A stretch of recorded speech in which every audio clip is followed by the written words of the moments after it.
यही सारी उम्र क्यों। সোশ্যাল মিডিয়া জুড়ে এখন একটাই নাম, পুরুলিয়ার পাহেলগাঁও। অযোধ্যা পাহাড়ের পাদদেশে এক নয়নাভিরাম প্রাকৃতিক দৃশ্য এখন ভাইরাল। রিল, ভিডিও, ছবি সবখানেই এই পাহাড়ের রূপের ঝলক। মানুষ ছুটে আসছেন দূর দূরান্ত থেকে দেখতে এক টুকরো কাশ্মীর বাংলার বুকেই।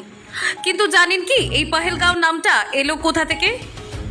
একদিন নির্জন এই জায়গায় আশ্রয় নেওয়া এক বুনো হাতি, তখন কেউ একজন তোলেন এক অসাধারণ ছবি। ছবিটা ছড়িয়ে পড়ে সোশ্যাল মিডিয়ায়। তারপর news voice of Purulia team আসে ঘটনাস্থলে।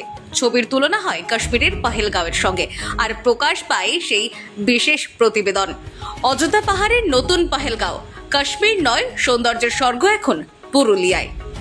সেই এক প্রতিবেদনেই বদলে যায় গল্প। মুহূর্তেই ভাইরাল, মিলিয়ন ভিউ, হাজার হাজার শেয়ার। মানুষ ভিড় জমাচ্ছে